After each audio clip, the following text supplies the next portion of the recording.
and welcome to the BGCP Disassembled podcast, the official podcast for the Big Glasgow comic page, where we talk about the latest comics, movies, television, and other pieces of nerd culture. I'm your host for this episode, Massimo, and as always, and again, I'm joined by my co-host, the lovely Daniel Boyd.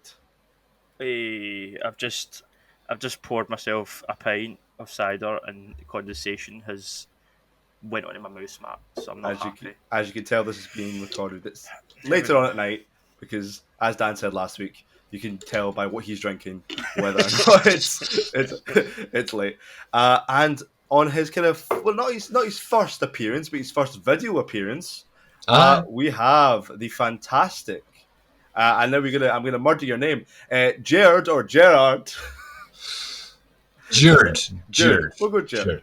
Yeah, that's fair enough. There we go. Yeah. Well, introduce yourself to the audience and give them a big, lovely wave and smile with your, Hello. No one else had to do that. Why did you make him do that? I'm bullying the new guy, Dan. I can tell. It's a rite of passage. No one else has had to. Hello, everybody. I'm Gerard. I'm from Ireland. I've just actually noticed my tricolour behind me. Yeah. Which Massimo, it's funny. We were kind of joking about Scots, Irish, and Italian the last day, but I used to go to this festival where I'd wear the tricolour as a cape, like for the entire fucking week, and every night everyone would be like, "Oh, you're Italian." I'm like, "No, Irish tricolour looks like an Italian flag at night time," which I was surprised by, and especially me. I'm ginger and pasty as can be, but they were like, "Oh, yeah, you're Italian." I'm like, "No." That one.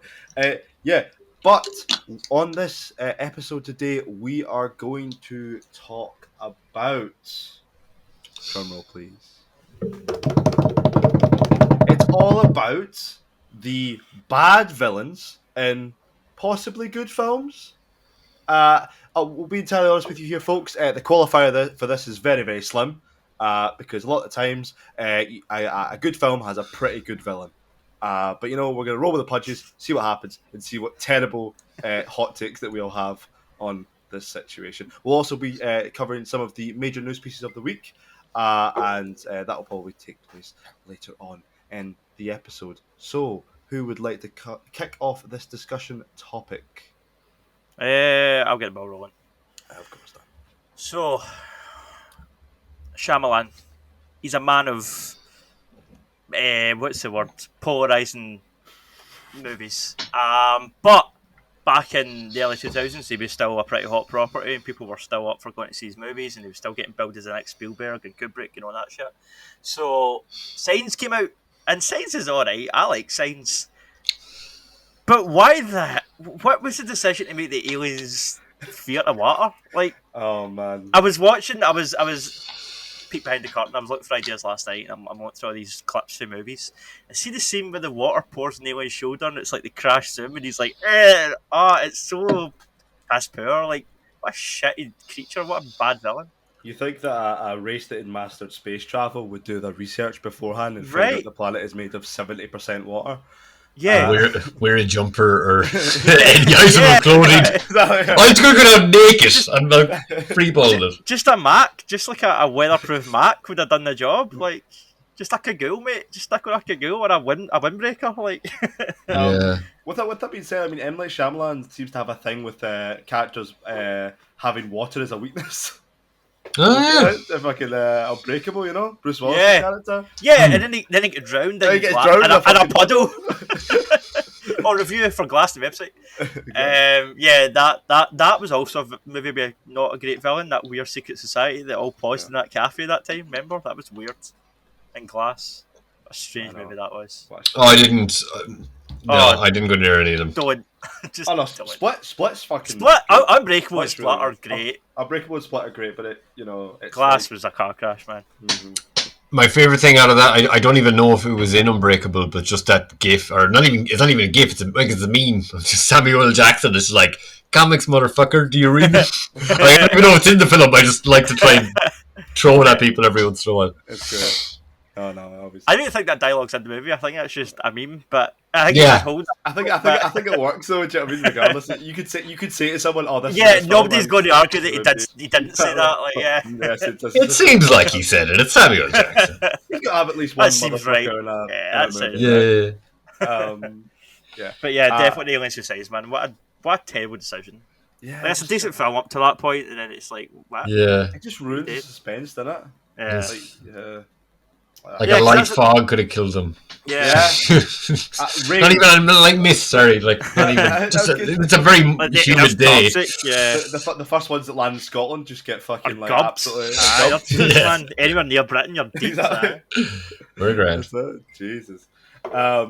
Yeah. Do you have anything else to say about that, Dan, other than just the aliens, or just it doesn't make any sense? Shyamalan, get your shit together, man. Like, what was Because Old about? That's I know. Yeah, I know. Don't even. What you doing? Like, oh man, I don't know. Like, do you remember those articles at the time? Oh, the next Steven Spielberg, the next blockbuster James Cameron-esque filmmaker, and then it was like Laid in the Water, and what was that other bollocks he made with the Airbender one, and then I forgot. I completely. and then he forgot did that one with the absolutely old forgot. people in the house. What was That's that called? that's That was alright. shite, Actually, I know. Oh, I thought hated it's that. alright. It's Is that the? I can't. Is that- The visit. The visit. Yeah. Yeah, that sucked. I don't think it's. I think it had a really interesting premise, but it kind of fell down in the third act. Like, Village is alright. Signs is alright. yeah. Split's good. Village. Unbreakable and Sixth Sense are obviously classics, but other than that, mate, nah, you Anyway, don't do it. We Yeah. sit and hate M Night Shyamalan all day. Gerard, what is your kind of bad?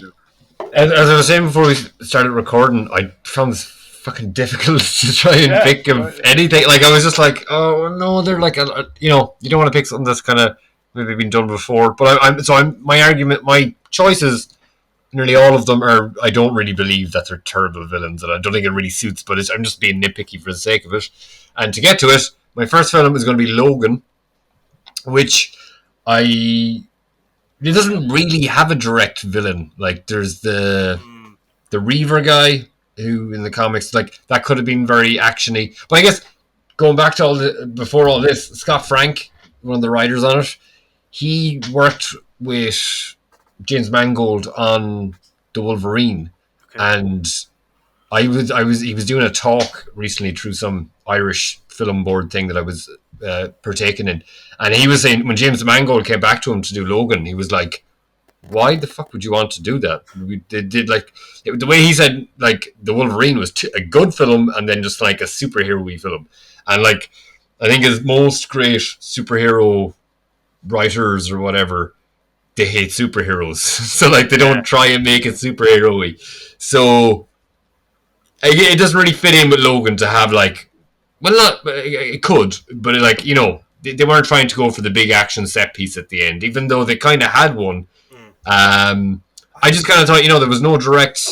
There was X-24, is what they called him. The The Clone, Clone. was a terrible villain. I agree. think, honestly, I think that like the fact there isn't a direct villain for that one and the villains are bad arguably makes that film even better. Yeah, The film is meant to be about. I enjoyed, for the record, I enjoyed Boyd Holbrook's villain, the robot hand, and what did you say his name was, Gerard? I think you just said he's one of the Reavers from the comics. He's kind of based on that. They were fine. They didn't have an issue with them, but the Jackman clone, I was like, let's just take me out of this. Has one of the best scenes in that film was when Professor X fucking explains to, like, he thinks he's talking to Logan. Yeah. And arguably I think that is one of the most heartbreaking scenes, because Logan has no idea that Professor X said that to him. Yeah, that scene, I love and I hate that scene. I hate it because Professor X goes out like a punk. Do you know what I mean? Like, totally just... You think... But that's kind of the point. He's so old and so frail and so vulnerable. In that universe, he's pushing like... 90. 90, 100. because it's like he says Oh, I'm it's in the fucking future. 90. Yeah. But after he puts the claws through his chest, it's when the real Logan runs in, and the last thing he says to him is, "Charles, it wasn't me. It wasn't me." Like he's definitely trying to explain to him that it wasn't him that done it, because in his he probably thinks, "Oh, this guy's get fed up with me and just stuck his claws in me."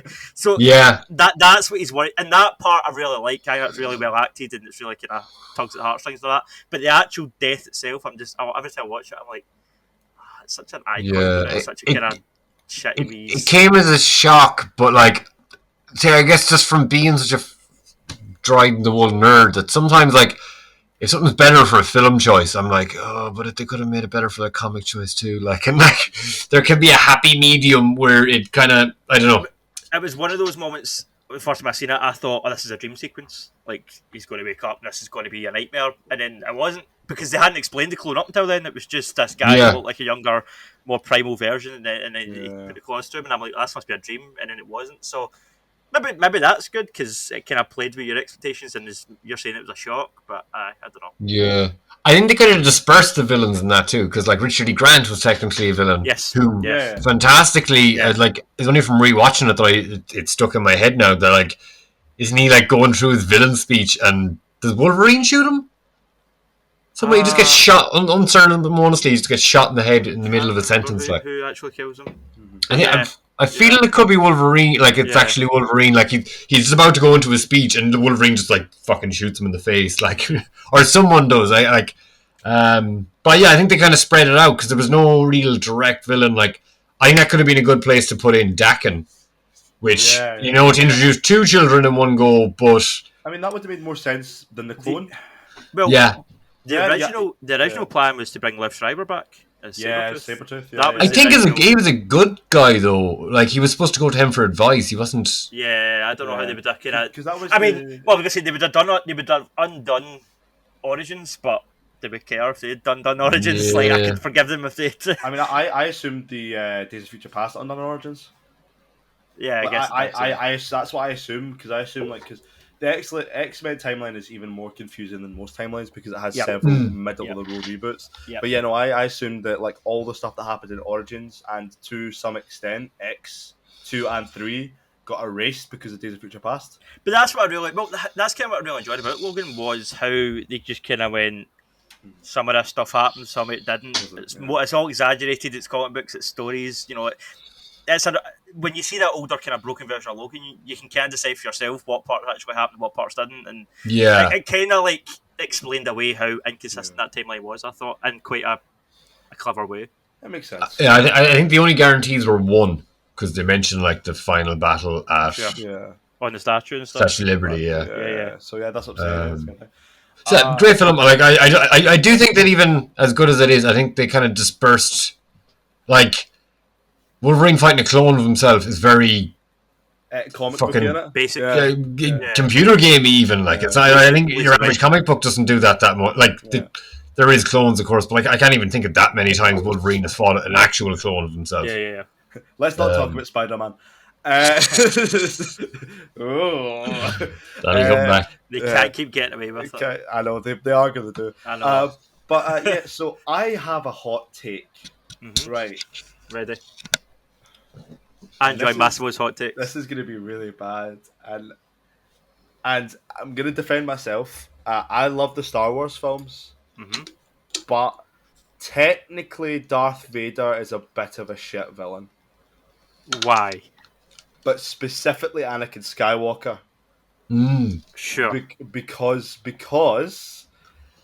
in the prequels he is obviously a good guy, and in the final, like, it's just my issue with it is that I love Darth Vader as a villain, this big, ominous, like, fucking tall guy, robotic, like, slices down his enemies, is a scary force to be reckoned with, and we've talked about it as well in Rogue One, where they have that hallway scene. That is some scary shit. That is, but overall, like, if you look at like Vader's villain arc, he's pretty shit. He's just a whiny guy who hates sand for 3 films, right? And I don't know. I like Darth Vader as a villain, but I feel like because of the stuff with Anakin Skywalker played by Hayden Christensen and some of those films like those aren't good. I think some of those films are like I've already said that in retrospect, the prequels aren't as bad as everyone looks out them. Apart from the first one, I still hate that film. It's the best out of 3. It's not. Yes, it is. It's not. Jar Jar Binks alone. No, it's not. The Gungans. I'd rather watch Phantom Menace before any other time. Not I would not watch. Anyway, no. But like, I think the other two are alright films, and obviously that's where he has his villain kind of turn into the dark side. And I think he just right. Now, you can go back. I'll link the prequels episode below that we did, right? But I think in that episode, I basically said how there's certain stories, right, and certain characters and villains that are introduced, and you hear kind of hints of their backstory, but a lot of it is left ambiguous. And then, with the nature of franchises nowadays and movies nowadays, they're going to go back and they're going to show you every single step of how they got to be the person they are. And when they do that, it does take away some of the magic, I think. Yeah. And Darth Vader is one of the biggest, earliest examples of that, I think, because of the prequels. Oh, I mean, nowadays they do it with, I don't know. I mean, I've heard rumours of a Thanos prequel, which I'm like, no, mate, that's done. Like, and just other shit like that. And it's like, no, I enjoyed that character when I seen him in the stage he was in that movie, but you don't need to go back and show me. That villain's gone, like 20 years ago. But they're going to do it. Like, I mean, all these Walking Dead spin-offs are doing as well. They're doing it with the Walking Dead now. And Jesus, yeah. It's I don't care. I don't need to see why Negan is the way he is, or why Thanos is the way he is, or even Darth Vader. But you lose some of the magic of the characters. Yeah, they do. Because I still attest that the prequels are absolutely fine films in hindsight, in retrospect, and I have the same feeling about the 2 Matrix sequels as well. Those films are absolutely fine. It's the same. It was the same thing with the Clone Wars. Like, the Clone Wars was always this kind of epic thing in my head. When I was wee and I used to watch the original trilogy, and old Ben Kenobi's talking about the Clone Wars, it's like, oh, this is this kind of epic kind of knights in like the old days, kind of Lord of the Rings type epic battles. And then when you see the Clone Wars, it's just a CGI army, and you're like, oh, that's shit. So yeah, same thing. Like, I think there's like. I mentioned this the last podcast I was on. I'm not that. I liked the toys when I was a kid, but I went to try and watch the original, not even the prequels, like the OG New Hope. As an adult, when I was like 25, I was like, I can't watch this, man. The action is so shit.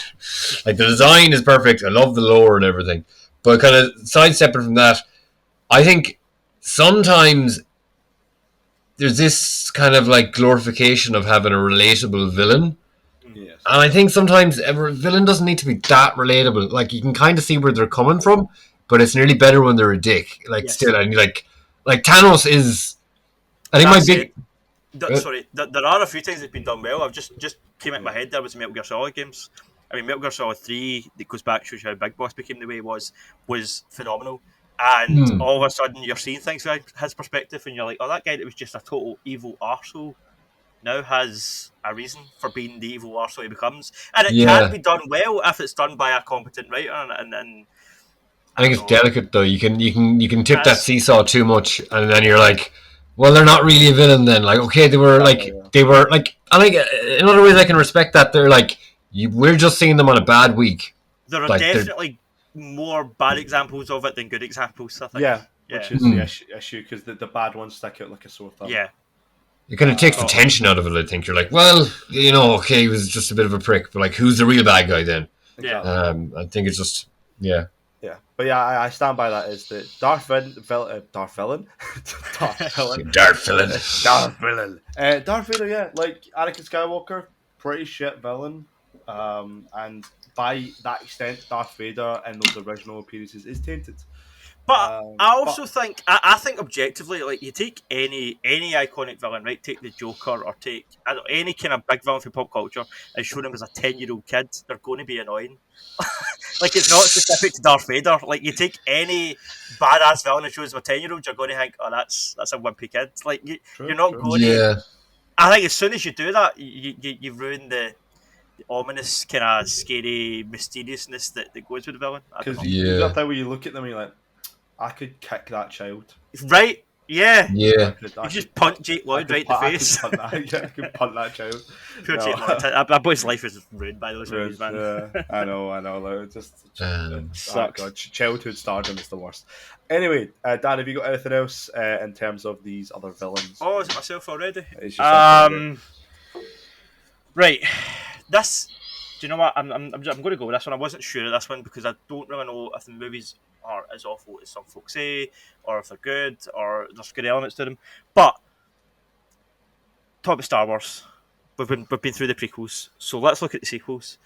Here's this guy Snoke that gets introduced. Oh, for fuck's sake! And in that first film, you want to talk about like mysterious villains that you don't know that much about. You're like, oh, this guy's it's Andy Serkis. He's got this kind of gravitas to him. He's this huge hologram, and he's got a fucked up face. He must have some really kind of tragic, dark past to him. And you kind of build up all these kind of, I don't know, anticipations in your head and predictions. Then you see the sequel, and he goes out like a punk with a lightsaber at the sides. So And he just flops in half, and then the third one he's just a clone, and you're like, you've just every movie you've just took this villain down a tier, like. So are you saying that the Force Awakens is the good film, Yes, and right. Snoke is thusly the bad film because of the sun? So the Yes. same way, in the To same clarify, way, to clarify, Yeah. Force Awakens is a decent film, and Snoke's a decent villain in that film. But in hindsight, knowing what you know of that character Yeah. afterwards makes him a bad villain overall. Yeah, that makes sense. Yeah, Right. yeah, That's why I wasn't going to include it because I didn't. I really say Force Awakens. I can't say that Last Jedi or Rise of Skywalker are good movies, right? So I'm not doing that. So That's what I was going to say. That's what you have to do. Is you have to No. like, and I was going to say, is that what you're going to say? You're going to go no, back on what he's you a said bad to? villain, but Force Awakens is a good movie. Good movie, But he's yeah. okay in that movie. But it's what comes after that makes That's what I'm saying. a You shit got to villain. maybe take that as a collective kind of thing, especially if Sure. it's part of a trilogy With or a good thing. parts and bad parts. Bad parts, Yes. exactly. Yes. Many. There are more bad films than good Star Wars There films. were, but here we are. Here we are. Mandalorian though. Mandalorian, though, yeah. Very good. We've got Filoni and Favreau to save Favreau. us, so it's fine. That man is a hero. But yeah, But yeah, no, Snoke goes out like a punk. We do love it. right. Like, yeah, this kind of all powerful. Like, I mean, that throne room scene in Last Jedi was one of the parts of that film. Again, that's a movie that I like certain parts and I despise certain parts. That was one sequence that I was like, oh, there's actual tension here, and this guy is quite threatening. Up until the point Kylo Ren just kind of takes him out like it's nothing, and then I was like, oh, the tension's literally just gone in that moment. Exactly. That's it. Well, with that being said about Snoke, Gerard, who's your Number 2. next one? Number 2. So, kind of treading like with a similar idea, and even though he is touted, but differently, he is touted as like one of the best villains of Marvel, and especially in the last while, he's changed. He's not really seen as a villain, but Loki, when I think it worked pretty well in Thor, but at the same time, like with the films afterwards that you see, like, you know, or even that stuff that's come out about him afterwards, like Thor kind of worked, but like that was more of a rift. And I guess when you're watching films are different from comic stories. That were comics, you can kind of have a lower class villain, or you can just have a smaller scale story. But with a film, it always seems it has to be like epic, and it has to be much of a threat. But even in the first Thor film, even though I think the writing was very well done and like the character interplay was great, he always kind of had the sense Thor could just deck him in one go. And even with his like sniveling and stuff, and the same kind of thing with Avengers, like he was only, which actually is one of my favorite parts of the entire MCU. The only time you really feel Loki is a threat was when he's fighting Cap in Germany. And then you see him against Hulk, and then you see him get absolutely decked. Yeah, Several but times. just the thing with Cap is you can see by power levels Cap is significantly weaker than him, because Cap is doing stuff and Loki's able to kind of like just brush it off. But then like Iron Man, even at that point, just rams him into the ground, comes down. No issue, doesn't seem to be any issue for Iron Man. Hulk, Thor, he has a bit of a fight with Thor. He can do some kind of sneaky knife stuff. And then as years came on, like we've been told that he was mentally manipulated to be more evil there. So, and like, you know, it does. Loki was the reason the Avengers got together in the comics, but something I only kind of figured recently is that Loki in the comics is nearly as strong as Thor. Like, he can knock buildings with one punch. I would say, in terms of like him being a villain, you even see that variant versions of him are heroic in the TV show. Like, I think Loki is a better served as a hero in the MCU than he is a villain, as he ever was the villain. In my Just the way opinion. it's played out, yeah. Yeah, just because of the way it's played out, and also, and like he's good in, as I say, he's good in Thor, and he's pretty solid in the Avengers, but like kind of after that point, Ragnarok, not really a villain. Yeah. It kind To of, you to know, just play devil's advocate, right? The first time I agree, right? The first time I saw the Avengers, I came out to cinema and went, I thought there was going to be another villain other than Loki. I mean, there kind of was, I guess, if you Thanos wanted, right? technically, but yeah, But yeah. Um, I thought there was another villain that was going to show up during the Battle of New York, and they were all going to have to team up against him, and it never happened. And I was like, well, Thor kind of defeated Loki on his own in his own Yeah. film, so why do Yeah. we need the whole of the Avengers to fight him? That was my kind of takeaway. The first time I came out of the cinema, I was like, the film was okay, and I like Loki, but really, like, we've already seen him do something new, kind of thing. Yeah. It was my kind of first impression after I've watched that movie. But to play devil's advocate, I would say that Tom Hiddleston and Loki as a character is the one shining spot in the Dark World. I'd Yeah. say Oh, he's great in Dark World. It he's the works saving really well grace. there. He's a saving grace of that movie. That movie, Again, other than him, is total trash. but he's so, not a villain in that film, though, is he? sure. Yeah, like that's Right, actually the That's point. He's the it. anti-hero there. Yeah, Yeah. like that's the issue. Is that Yeah. if he was a straight up bad guy, like Uh-huh. okay, but then like it's like the films where he is a bad guy, it's not great. But the films where he's an anti-hero / hero, it works. He's enjoyable, yeah. Yeah, And like he's he's just not like he's not really much like it's then that kind of thing. They're making him relatable, but like I think especially if in Loki when you meet President Loki, like even just the way he speaks, and like Loki kind of speaks like that in Avengers to Scarlet Witch or Black Widow, and I think pretty much throughout the film he has that more sinister. Like President Loki has this real sinister voice. Sounds completely different from how like whatever baseline Loki, the show Loki. I don't know how many times we're going to say Loki, but that's it. Kind of comes into territory. I did Yeah. think that they could have done more with President Loki in the show. I thought it was a bit of a cop out. It was a bit gimmicky, President Loki. Yeah, And true. You think it was going to be him? Well, something that I just from kind of random internet nerd discussions. Before when that show was first announced, it was supposed to be Loki interfering with human history. So that show seemed to completely change. I even think there was a promo of him walking through like 1970s New York in a suit. Yeah, There was maybe right. it was shown at a con. I don't think it was released, but it was just like, okay, what the fuck are we going to do? So I have a feeling they just changed that. I remember shots from the trailer that weren't in the show. I remember that. I mean, that's a common thing with Marvel, though. The thing is, and it's why. Yeah. On a sidebar, Spider-Man No Way Home, people are so like, all this shit we're seeing could be so just like not real. Could be like edited after the fact, all that stuff, because Marvel has a history of changing shit midway through, even after showing off trailers. But I think Loki's actually a really strong shout as a villain that's not great, but a anti-hero that's pretty solid. Good character, great character. And there's even I read like a Tom Taylor Immortal Hulk one shot, and he's kind of in the place where this Loki has been set up now from Loki, where he's a kind of a good guy, but he just I don't know, was just walking around and he encountered the Hulk, and he's like, you two shouldn't be together. He just separated the Hulk. Or no, I think he removed the Hulk's power, but he just did it in a very flippant way, and then the power got into Spider-Man, and it was quite fun though. That's like, I think that's the way I think he'd be now. He'd be like, I'm a hero now, and like everyone would seem like, distrust him. He'd be kind of like a new Loki or a new Deadpool. Yeah.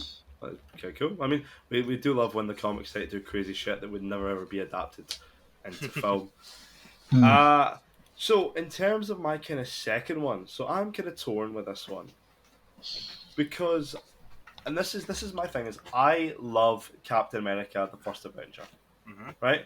People don't really like it because people say it's a boring film, or it's one of the weakest ones, and I think it perfectly captures the kind of 40s grit and arguably works as being this kind of war film, that works for the character of Captain America. I think the Red Skull was a terrible villain. I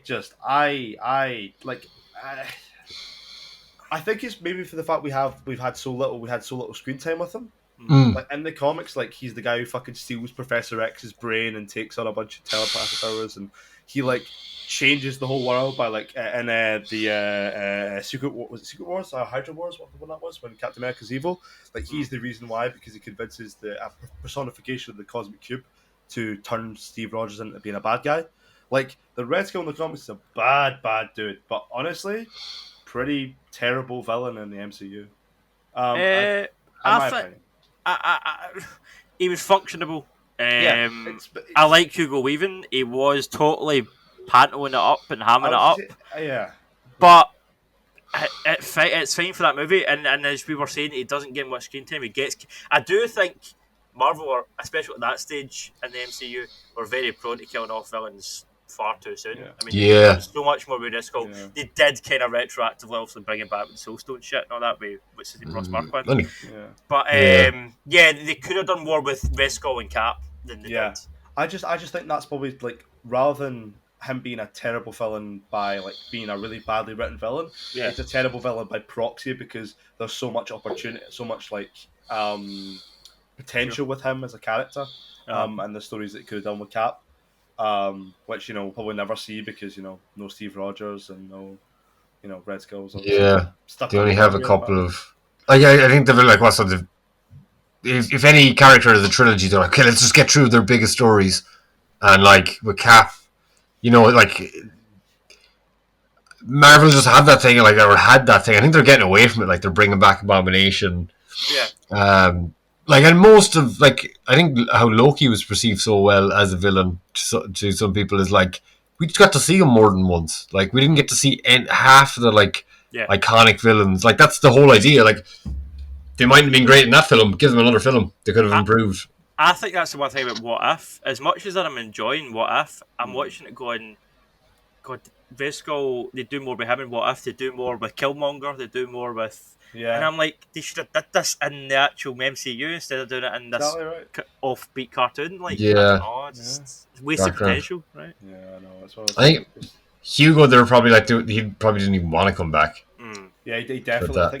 Hugo Weaving's gone, but Ross Marquand's great, and I'm sure he'd be up for it. He was back for the What If episode.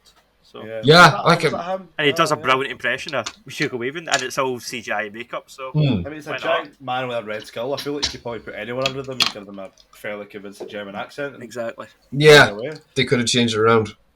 Which I honestly think. I think there's probably still an option for him maybe to come through, but like, I don't know. Yeah, without Steve Rogers, I don't think it's really. Maybe Sam Wilson fighting off against maybe like Madam Hydra and like some. Version of the Red Skull, how like he has a daughter in the comics or whatever. I think you kind of like if Red Skull's daughter showed up, like, you're who's your dad?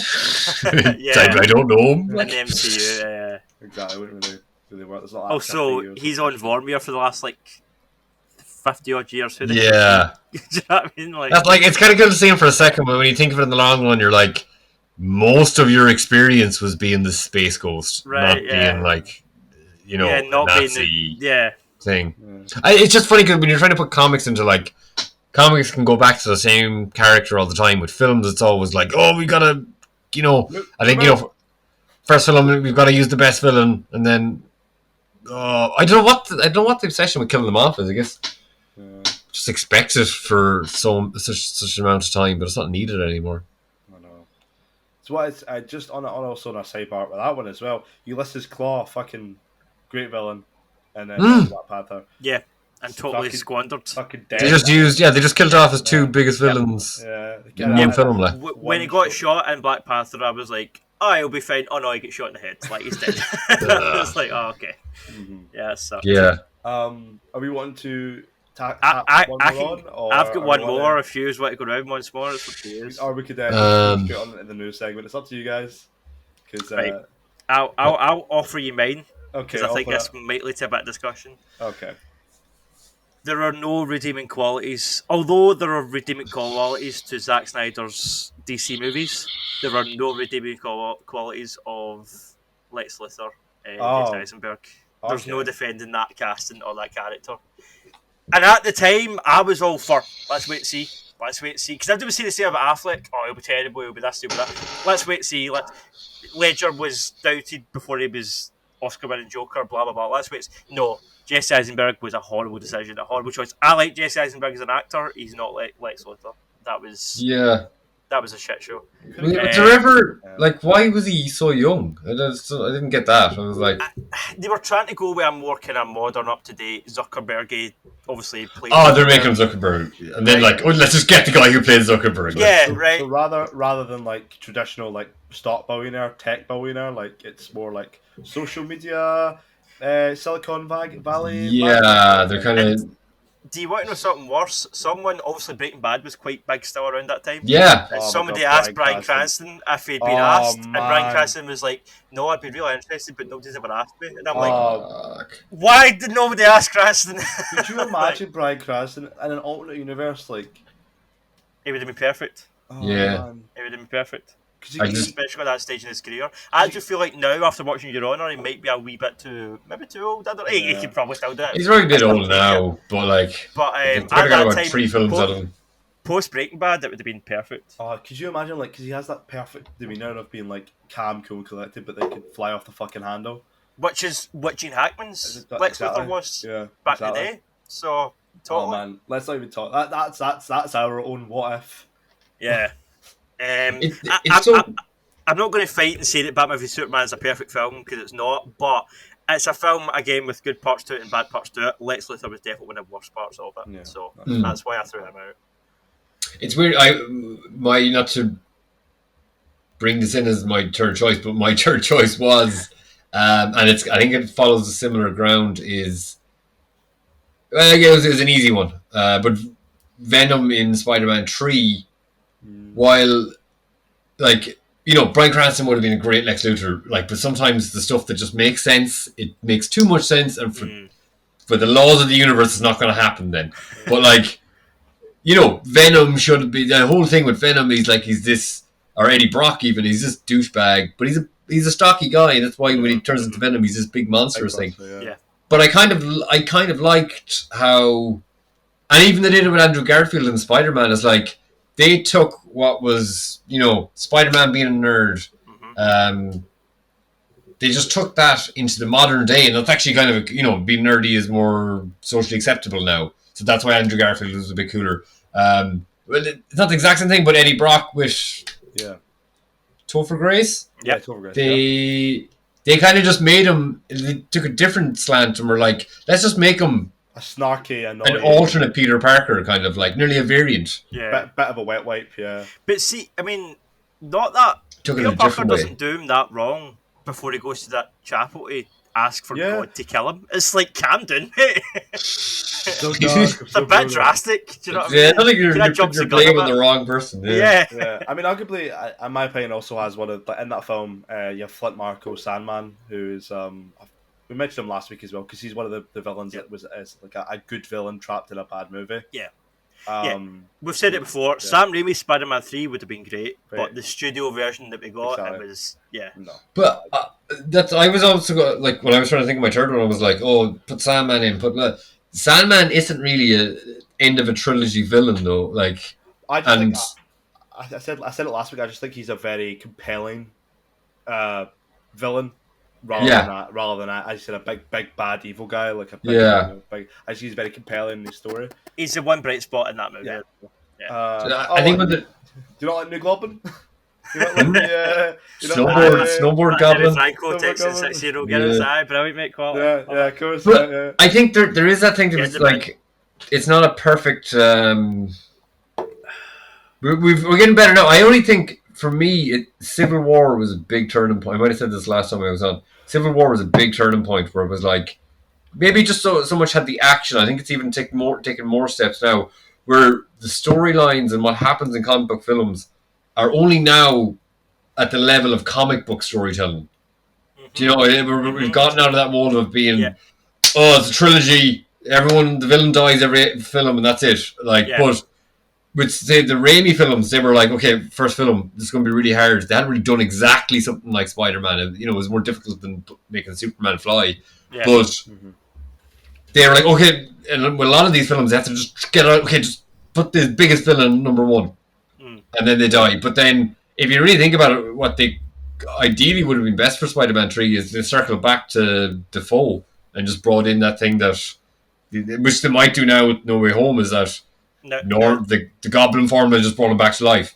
yeah, now they are doing it. So Yeah, but I think Norman Osborn would have been a good number Sure. 3 finish. Like Yeah. Venom, Raimi didn't want to use him, but Sandman, like they even kind of like make him a good guy at the end of it, and they have to like really stretch to link him to the Uncle Ben's death, which he killed Uncle Ben, but like it's like it's okay. It was an accidental misfire on the gun. Like he didn't actually mean to do it. So Yeah, but it's also the same thing I've always said about the Dark Knight trilogy.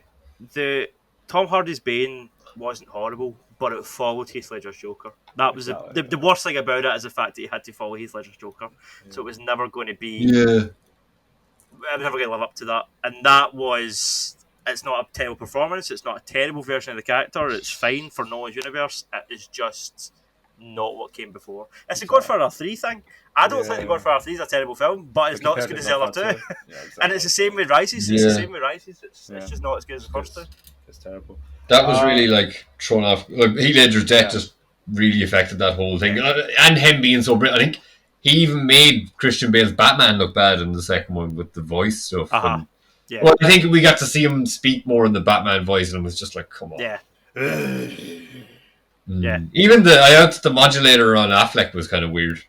Still better than Bale. I still take it over the Bale version. Better than Where are the drugs going? Where are they? Oh shit! Some good memes though. Yeah, some good memes. Yeah. I think just on like kind of one last talk point, because I do have one. And it's not great. There's not much discussion to it because I think we can all agree this is that Caecilius from Doctor Strange. I love Doctor Strange. I think it's a fantastic film. But yeah, Caecilius, Mads Mikkelsen, completely fucking wasted in a 2-bit villain role. Yep. That literally, you can say Caecilius, people are like, who? Oh, Mads Mikkelsen. Yeah. I can't remember the episode that we spoke about the Fantastic Four fan casting, but I remember it being said explicitly, why have they already used and wasted Mads Mikkelsen when we need him for Doctor Doom? He'd have been perfect. Do you know what I mean? And it's like, you've already pissed it up the wall. Like, there was a whole period there where they just wasted. Like, another thing a villain I was thinking of using was Ronan the Accuser. But not that I don't know that actor that well, but that's like Guy Pearce, whoever played Ronan the Accuser, I can't think of his name. Tip my tongue, can't remember. Mads Mikkelsen. They just bring in these super high class actors for one film, and then you're like, something Pace. Can't remember. Is he New Zealander? He's one of those characters I just never got to know. I think he played a vampire in something. Lee Pace, just keep me. Lee Pace, yeah. But they just. So many of them actors they wasted on like very forgettable roles. Christopher Eccleston is a phenomenal actor, and he's the worst Marvel villain. It's like, how do you manage that? How do you take one of the best British actors working and make him the worst Marvel villain? Wrap him up in makeup. Yeah, give him. And the character, I don't know the character that well. The Malekith, is he like Jokerish? Like he's kind of a jokey guy. There's more of the realms. Like I'm only going to get back into comics now, but I'm not up to date on a lot of stuff. Trust me, I try and do it every few years, and it just confuses me even more. Because who knows? It's tough, man.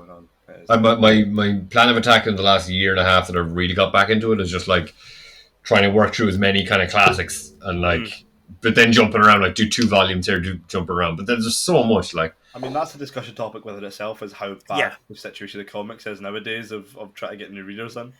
We should make that episode. We should do where to start reading. Well, I think we've kind of done it before, loosely. Yeah. But I think we should properly get it back. Changed.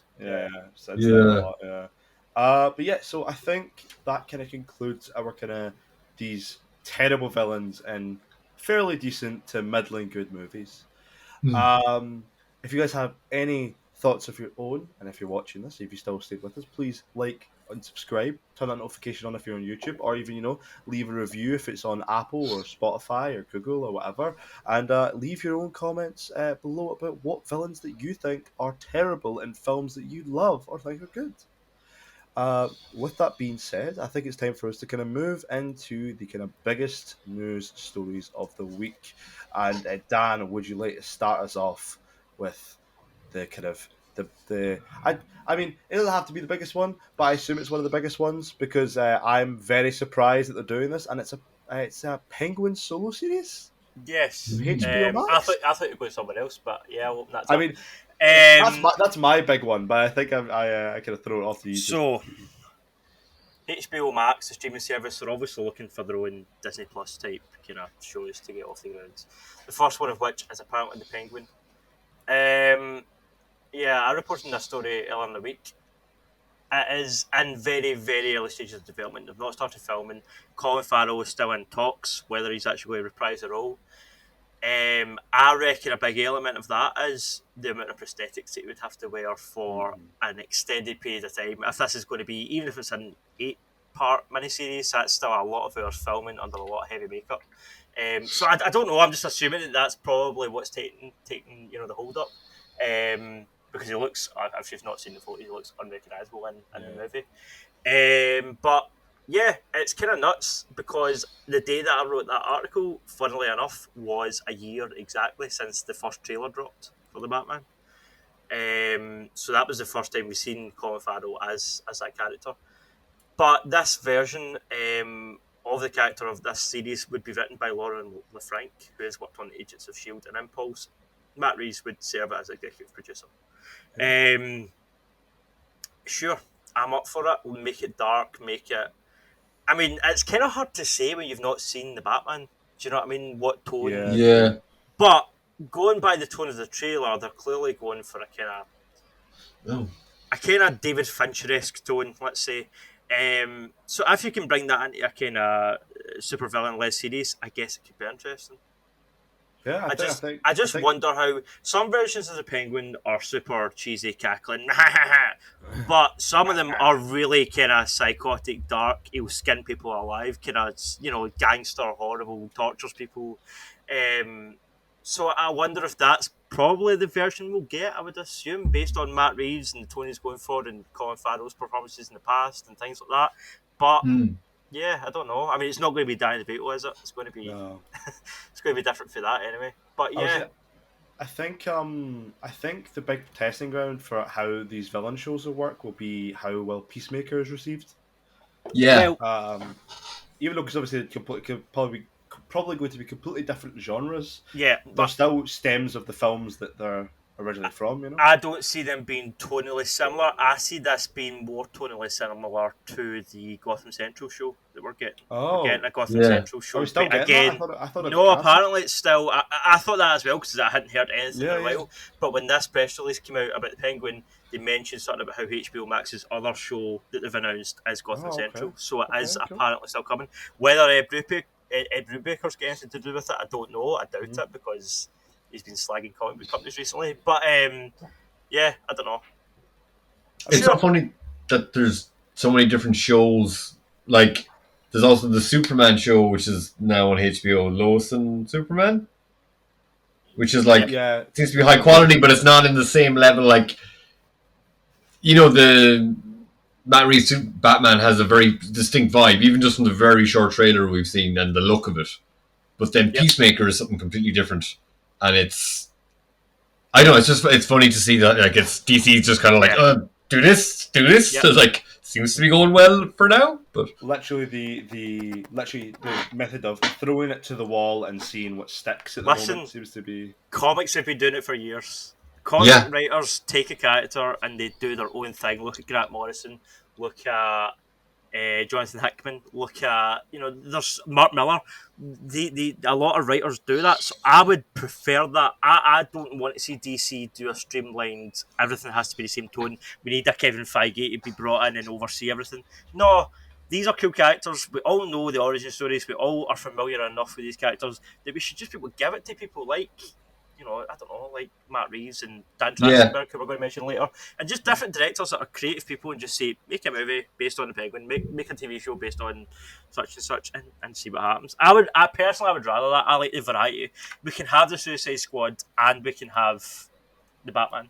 Do you know what I mean? Yeah. I kind of see it as like they should have a base connected universe and then have the Yeah. variation because like that's I Sure. think like looking Yes. back there was a I mentioned another week. It's strange how we still really we've had two versions, two goes, and we've still not really had a proper comic book accurate Justice League movie. We've had two kind of Elseworld versions, with Joss Whedon's version and Zack Snyder's version. We've not had an actual accurate version of yeah Justice League, and that's insane when you think about how big comics are and how much money is involved in these crossover movies. It's strange how we've only had this kind of Dark Snyderverse version, and then the Joss Whedon cut. Obviously, yeah I don't know. It's just not much of it. But like Warner Brothers have had the rights to all of their characters forever, and they Yep. Yeah. I guess it just goes to show you when you're limited, you can get really good stuff out of it. sure. Yeah.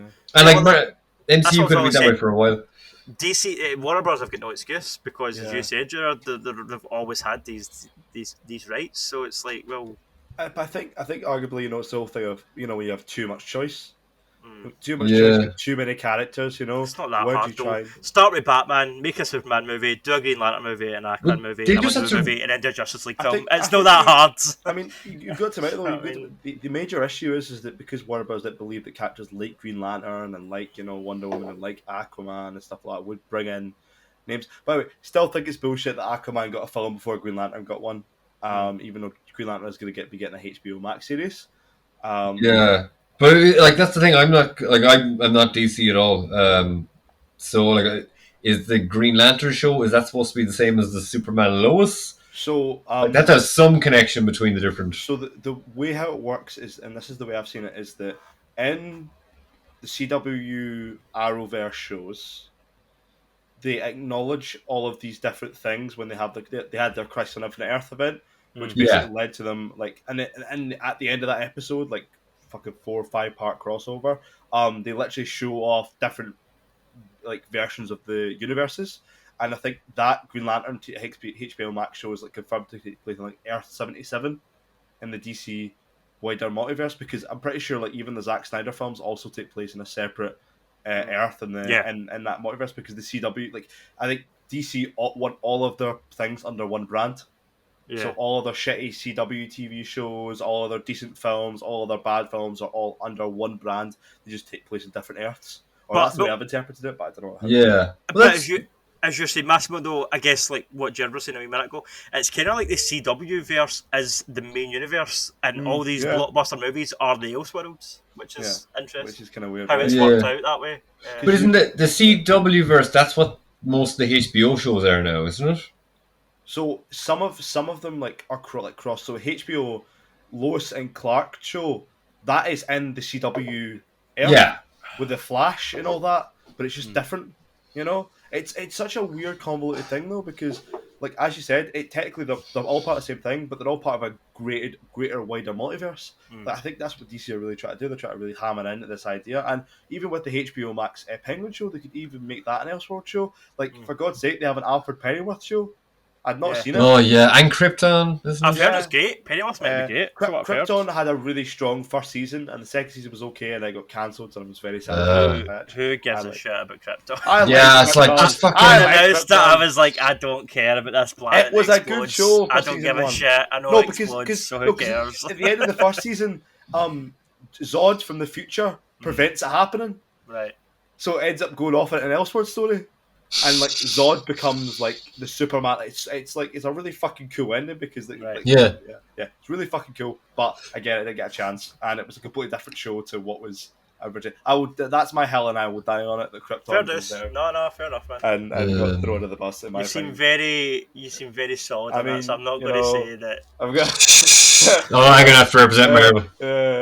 You know what I mean? The fucking Cyclops was right. Okay. Yeah. It's funny, like people really ask me to explain that. I'm like, oh, actually, sorry. I don't know if this wasn't in.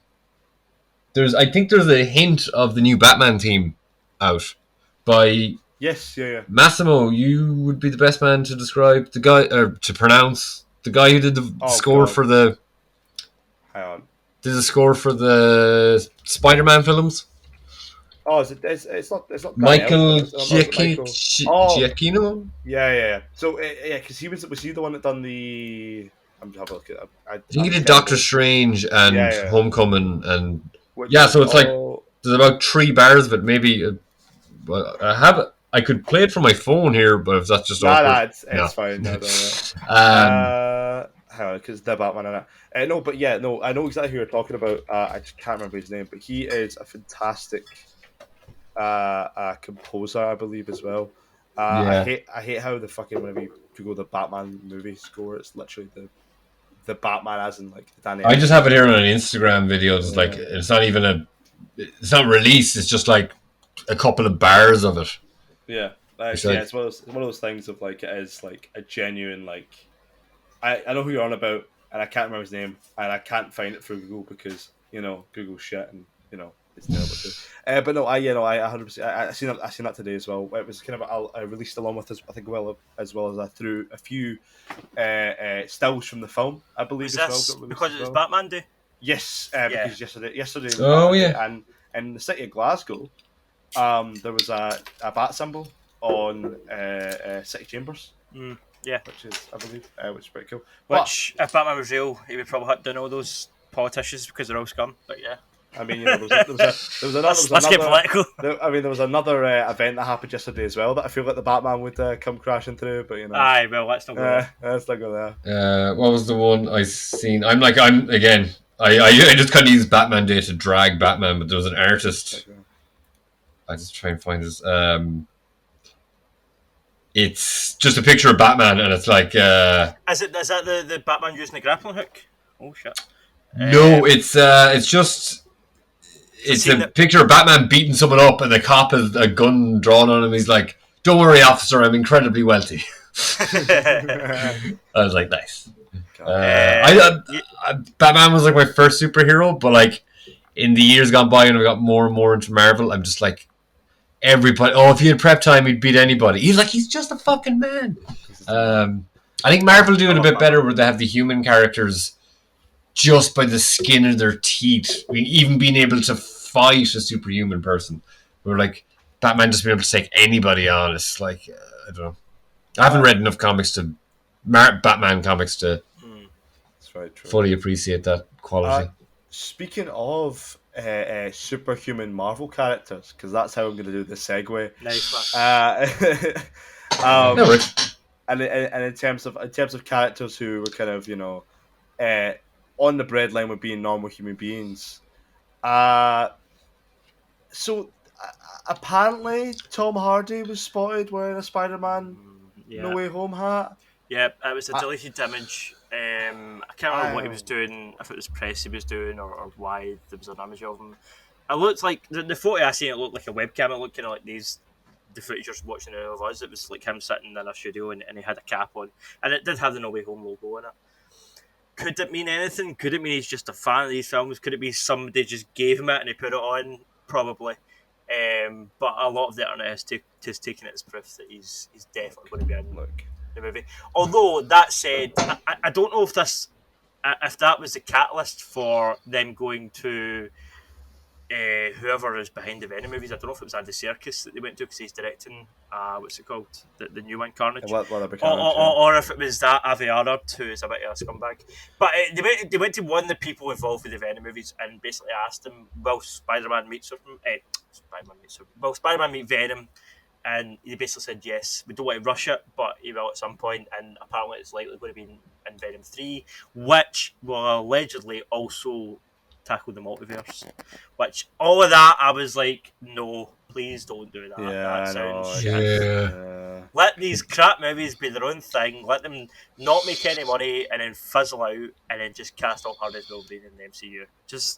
That's what's going to happen. It's so weird. It's so weird the first one made so much money. Like, it's just crazy. It's like the film that it seems...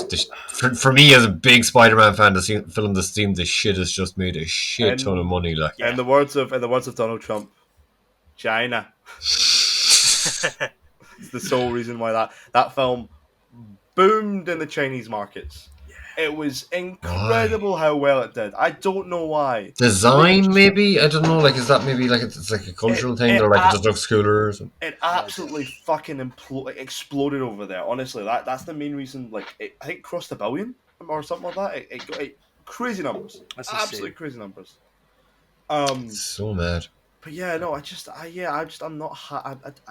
I don't want to see Venom in Spider-Man: No Way Home. Like, I want Andrew Yeah, Garfield it in just that dirties film. up the whole like. It's not even the fact that they kind of ruin the character, but then it's going to have a weird like. Even I think honestly, like with No Way Home, a little bit of the nitpicker in me are just like Spider-Man's going to meet Green Goblin and Doc Ock, but they're not going to be his. Well, we don't know for exactly. But the next when he meets Otto Octavius or Norman Osborn, he's going to be like, I know that completely destroys this whole relationship with them when he meets them in the future. Totally. Um, That was what I was going to say. Like, we've already Spider-Man has obviously got a decent rogues gallery, right? He's got a lot of villains to pick from, but the big three are Green Of Goblin, course. Doc Ock, and Venom. And Stiltman, yes, of Actually, course. yeah. Still, man, of course. and still, man, yeah. But those are the big three, right? And as Gerard's saying, like, we've already established from that trailer that this version of Green Goblin, this version of Doc Ock aren't his versions. So if you do the same thing with Venom, it's like, well, what is Tom Holland then? He's just Iron Man Jr. Like, well, you have no actual arc. I've heard I mean, that apparently what they're trying to do is they're trying to separate the Tom Holland Spider-Man from the rest of the MCU Why? because contract renegotiations are up for grabs next year between Marvel and Sony for how they it's getting so Sony old. distribute it, but it's like co-produced with Marvel and stuff like that. Was it not about this time? Was it last year or the year before that the contract actually expired? It was and 2 it years ago. was It was 2 years 2 years ago? ago. He was back to being Sony exclusively, and then it got Yes. renegotiated and stuff. Mm-hmm. Yeah. That was a scary moment because it was like, well, what terrifying. now? Like, he's been introduced, he's in Civil War, he's had all these interactions with Iron Man and all the rest of it, and it's like, well, Let's just what not now? mention him again. Yeah, exactly. What I think is in about 10 years they're going to kick off the Marvel Universe MCU again. Or just they're kind of going to do like an Ultimate Universe. Sorry for the air quotes, I'm still doing them. But yeah, like I don't know, it's what I've definitely mentioned this last time I was on, but what I heard at one point it was going to be a trilogy of trilogies, and like I could kind of take the first trilogy, him being very inexperienced and blah blah blah, but like I don't know if we're going to like when are we going, like even with this MCU one, as good as it is, like I reviewed Homecoming and Far From Home for the site.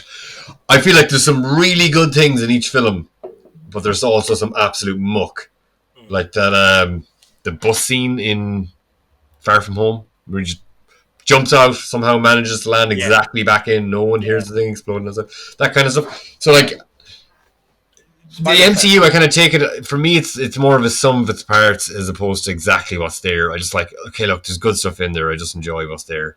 I mean, I'm a big fan of the past two John Watts Spider-Man films, and I think he's going to do a great job with Fantastic Four as well. But I with the MCU in particular, since Marvel and Sony are going to be at odds, they're always going to be, until Disney eventually buys out Sony in 10 years. Mm-hmm. They're going to be at odds with each other, and this is going to happen every single time there's any sort of contract there, and it's going to be a pain in the arse every single time because, as you said, we're supposed to have this trilogy of trilogies, and now it's down to I think 3 films. It'll be it's the main Spider-Man films. I think Tom Holland also has one more appearance left on his Marvel contract as well.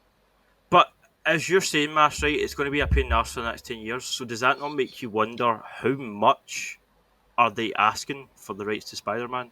Because if Disney haven't just said, this is a headache, let's save ourselves the hassle and just buy him, how much money must that character be worth if Disney aren't just going to say, do you know what, fuck it, here's so many billion, just give me the character and that's it done. Because they could. So I'd nearly say Sony are not giving him the option to like just completely buy him. So they have all the chips. They've got all the best hands. They still have the contract, yeah.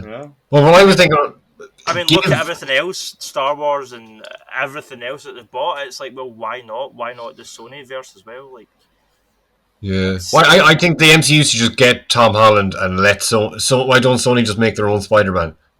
They don't have to necessarily bring back. because let's be honest, Deluded. I think they know themselves. They're not that dumb. They know that if there was an MCU related Spider-Man and they did their own, nobody would give a shit. Well, I here's the think thing. that's I think Spider-Verse. well, yeah, they could I go think- ahead with animated stuff. Yeah, I think following that Miles Morales is Yeah. the way for Sony to have. they've done well with that animated Yeah. movie. So do your own animated universe and let Disney. But that Yeah. money, they're never going to do that because it's money. So The second, that's in production now, I think. Is it the second Yes, Spider-Verse? it is. Yeah. That's going to be a hard act to follow. Like, no one thought that was going to be good, but that's the one trump card that Sony have right now. Yeah. But speaking the of only Oscar. was it? What we can say? Oh, the Oscar win animated film, right? That's what we can say. Yeah. Well, it's kind of really the only superhero film that just straight got an Oscar. Yeah, not for no, you're right, performance. Yeah. Well, I mean, obviously, Black Panther, I think, did Frozen. soundtrack and stuff like that, and costume design. Hey! Suicide Squad won an Oscar for best score, right? Did it actually? Jeez. Yes, Suicide Squad is an Oscar-winning film. Yes. Frozen. But yeah, speaking of a tough act to follow, in after Spider-Man, the Wolverine game. By Insomniac, who are the business Insomniac. company in the world. Yeah. Yes, this was a story that they said last week. We spoke about it after the reveal, and we were like, "Well, how are they going to do it? Is it going to be open world, a la Spider-Man PS4? Is it going to be story based?" Apparently, the Wolverine creative director has come out and said it will be a full-sized game with a mature tone, so it won't be kiddie-friendly Spider-Man. It will be Wolverine, hopefully tearing people apart. Also, the Wolverine game and the Spider-Man sequel have both been confirmed as PS5 exclusives, and there was a tweet put out saying that who else thinks that David Hayter should be the voice of Insomniac Games as Wolverine, and David Hayter retweeted it and said, "I admit, I was also thinking that." So it is still in very early development. I don't think they've cast the character yet. Who better to play Wolverine than Solid Snake? I mean, I'm buying up for that. But yeah, that's been all the Spider-Man news. But do you know what? Could have like 2 minutes ago. 2 minutes weren't include this or not because obviously it was covered last week. It was announced last week, but I'm hyped for this. I'm super hyped for this, and I think that makes it worth talking about. Yeah, it's exciting stuff. It really is. I think with that being said, I think we've kind of finished up with all of our kind of main news stories for this week. Unless there's anything you want to add, Dan? Yeah, so there was a story recently during the week that I wrote on the website, and it was based on a leaked list of games that has came about due to the Nvidia service called GeForce Now. I don't know that much about it. I think it's kind of like Games Pass, but if you want to find out more about the service, you're welcome to go and Google it, because I can't be arsed. But that said, it was basically a database, and these games, they hadn't been announced yet. We don't know anything about them. They hadn't been mentioned in the past, a lot of them. Some of them, I say that, some of them we kind of knew were coming, but a lot of them are a surprise. So I'll read through them, and if you guys have got anything that sounds interesting, let me know. So there's a Chrono Cross remaster, I don't care. Final Fantasy Tactics remaster, Final Fantasy 9 remake, Kingdom Hearts 4, Resident Evil 4 remake, which we all assumed was coming after Resident Evil 3 remake. Street Fighter 6, Dragon's Dogma 2, Monster Hunter 6, Grand Theft Auto remasters, which include Vice City, San Andreas, and GTA 3. And I think I say remasters, they're actually remakes. They're being built from the ground up with the GTA 5 engine. So as much as I keep saying I do not give a shit about GTA 5 being remastered for the third time or the fourth time or whatever the hell it is, this sounds interesting because it's nostalgia. Do you know what I mean? San Andreas, Vice City. Yeah, bang up for them being remade. The next one is probably the most fascinating piece on the list. BioShock 2022. The fact that they've put BioShock 2022, does that mean it's coming next year? Does that mean it will be announced next year? We don't know. But I think it's a reboot though. I think they're going to be a fresh take on the franchise. You know? It could be. God of War kind of thing. And that may be okay, but the last rumour I heard prior to this regarding BioShock was that BioShock 4, a sequel, was in development, and Ken Levine, who previously said he was done with the BioShock franchise, is back. He was the creative director of BioShock 1 and BioShock 3. So yeah, I mean, I guess we'll see it probably announced at E3 next year, or maybe before then. But yeah, fascinating. The next one's an interesting one as well because it is simply titled Untitled Respawn Game. And then I thought, oh, well, that's your Titanfall, but the game under it is Titanfall 3. So Respawn are giving us Titanfall 3. They're also giving us an untitled game. I heard a wee rumour, quite a well-known rumour, about a year ago that they were working on a Star Wars game. So could this be a Respawn Star Wars game and Titanfall 3, which I'm buying up for? That sounds exciting. Tekken 8, Talos Principle 2, Crisis 4, which I think has been pretty much confirmed. No? Oh, sorry. I said, oh. Yeah. I like Crisis. No. Crisis is great. I think Crisis 4 has been confirmed since then. Again, you should double check that, but I believe it has. This one's kind of interesting one, a remaster of Arkham Knight. Arkham Knight infamously didn't play on PC when it released. I think even after about 8 patches, it was still pretty hard to actually run that game. So I wonder if that's the reason for this, or if it's just Rocksteady cashing in. Will it just be the same game, working on PC? Yeah, I mean, I guess it's going to be Games Work, so sure.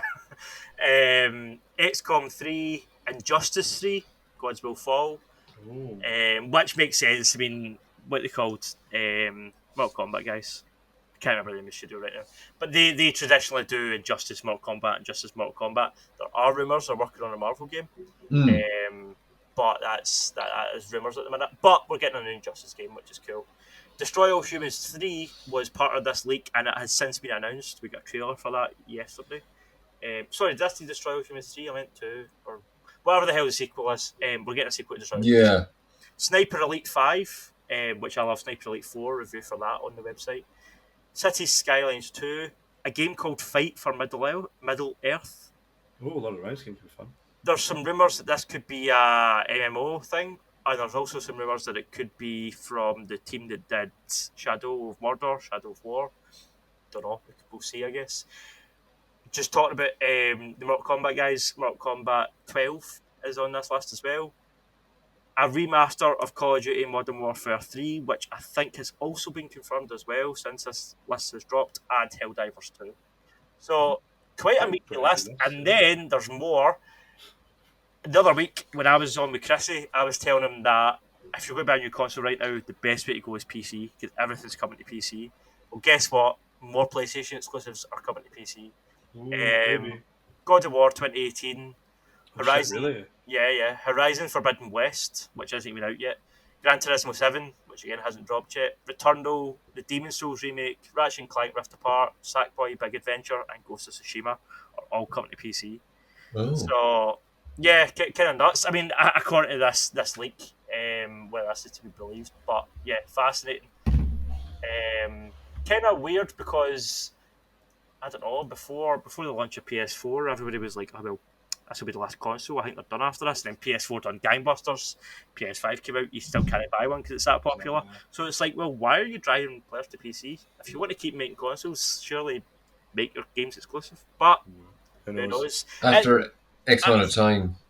From a consumer perspective, it's great because more people get to play these games and you get to play them however you want. If you want to sit on the couch in front of your PlayStation, if you want to sit here at your computer and play them, you know, it's good to have options. But from a business perspective, I don't really understand it. But yeah, but I guess so much time has passed that they're like, okay, whatever. We'll have more. We'll have more. Current exclusives. It's possibly the remake mentality, as you're saying, Gerard. Maybe it's just it's money. It's lying on the table, so why not? Yeah, because they just get them an extra. Like they can. Well, I guess I don't know how the gaming industry works exactly, but like I have a gaming PC. I'm delighted I'll be able to play God of War, but I'm going to be buying a PlayStation anyway just to play Spider-Man. So if they'd have kept it, I think it just opens up a whole new market in general. To me, I mean, as you're saying, I've always been a PlayStation guy and a PC guy. But to me, if I was one or the other, this says to me, okay, I might not be able to play Wolverine and Spider-Man 2 on release, but see if I wait a couple of years, I'll probably be able to play them on PC. Yeah. So, yeah, I don't know. Spend your money wisely. Vote with your wallet. Do you know what I mean? Vote with your wallet. Yeah, it's a long wait, yeah. I guess that's way up. Like I got to play Spider-Man PS4 in my last house. My housemate had a PlayStation 4, but I don't have one now, so I've just been broke the last year, as I guess a lot of people have. But yeah, PS5, if I can even buy one, is I'd even get a PS4 now. I'm trying to hold off buying a PS4 just so I can play Spider-Man 4 again, or PS4 again. I just love that game so much. Yeah, it's such a good game. I love it, Bits. I'm such a Spider-Man stan, but yeah, it'd be fantastic to just have the option. Yeah, it really would be. I guess the last piece is the Hawkeye trailer, right? Yeah, Oh, yeah? it is, yeah. I thought this was interesting looking. I wasn't caring about this show really at all. And I watched the trailer and I went, do you know what? This looks fun. I'm up for this. I think, is it 6 or 8 episodes? I can't remember. It's starting in November. It's going to have a Christmas theme. We've got Haley Steinfeld's character. We've got the dog involved. Yeah, this looks Matt good. Fraction's run. Yeah, good run. Yeah.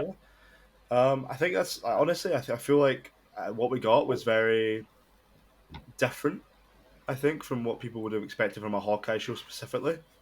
And I feel like it looks like it's going to be a lot more fun and probably actually, I think probably take a lot of its cues from the Falcon and Winter Soldier. Yeah. I don't know if it's just me, right? And maybe it's just because it's a Christmas themed trailer, but it really reminded me of Shane Black. And its tone, its kind of lightheartedness. It felt like Kiss Kiss Bang Bang. Do you know what I mean? Or The Nice Guys. It really had that vibe, I thought. It just had a really bouncy kind of boisterous vibe that I don't think Falcon and the Winter Soldier had. Falcon and the Winter Soldier trailers were kind of good and you like the guys, but this seems like a step above. This seems like I know people were saying, "Oh, Falcon and the Winter Soldier was like a long film," which it technically was, but looking back on it now, I think it was a bit messier than. I enjoyed it when I was watching it, but I'm looking back, I'm it was a bit the weakest of all of them. Yeah. Even WandaVision had great moments, but looking back, I don't think it really holds up as well as another show would. I love WandaVision. I think the finale for me. I think the finale for me is not ideal, but it's more. We talked about that. We talked about that on an episode that never got released. Did we? Yeah, I'm pretty sure we did. That was the WandaVision thing that got scrapped. Yeah. We talked about our feelings on that months and months ago. But I think Hawkeye. I think they should have went with a Black Widow show as well instead of a film. In my opinion, I think those two having a show would have been more. Well, if they're going to do it now, did he get Florence Pugh because Scott Johansson is not coming back?